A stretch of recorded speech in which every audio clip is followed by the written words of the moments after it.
கிறிஸ்துவுக்குள் பிரியமான சகோதர சகோதரிகளே, உங்கள் அனைவரையும் தினமொரு முத்துக்கள் நிகழ்ச்சியில் சந்திப்பதில் மிகுந்த மகிழ்ச்சி அடைகிறேன்.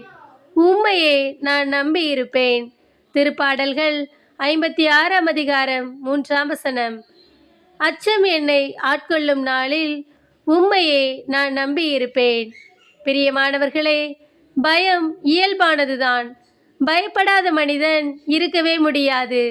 ஏதேனும் ஒன்றை குறித்த பயம் மனிதனை வாட்டிக்கொண்டுதான் இருக்கிறது. வாழ்க்கையை குறித்த பயம், நோயை குறித்த பயம், இழப்புகளை குறித்த பயம், மரணத்தை குறித்த பயம் என பயம் மனித வாழ்க்கையுடன் பின்னி பிணைந்துதான் பயணித்து கொண்டிருக்கிறது. ஆனால் பயத்தை மாற்றும் வழியை விவிலியம் நமக்கு கற்றுக் கொடுக்கிறது. அச்சம் வரும் நாளில் உம்மையே நான் நம்புவேன் என்று. பயம் வரும்போது பயத்தை மேற்கொள்ள வேண்டுமானால் நாம் இறைவனை நம்பியிருக்க வேண்டும். அதுதான் சரியான வழி.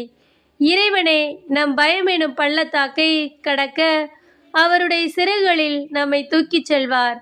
நம்முடைய பயங்களை நாம் இறைவனிடம் ஒப்படைப்பதுதான் சரியானது. இறைவனோடு நடக்கும் பயணம் பயமில்லாதது. நான் மரண பள்ளத்தாக்கிலே நடக்க நேர்ந்தாலும் தேவரீர் என்னோடு கூட இருக்கிறீர் என்று தாவீது கூறுகிறார். தாவீதின் எல்லா சூழ்நிலையிலும் தாவீது இறைவனோடு கூட பயணித்தார்.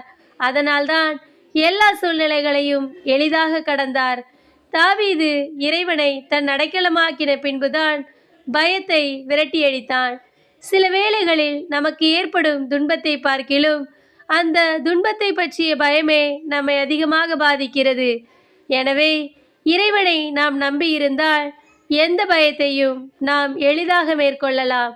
அன்பு இறைவா, நான் பயப்படும் நாளிலே உம்மையே நம்புவேன் என்று எந்த சூழ்நிலையிலும் தைரியமாய் சொல்லத்தக்க கிருபையை எங்களுக்கு தாரும் இறைவா.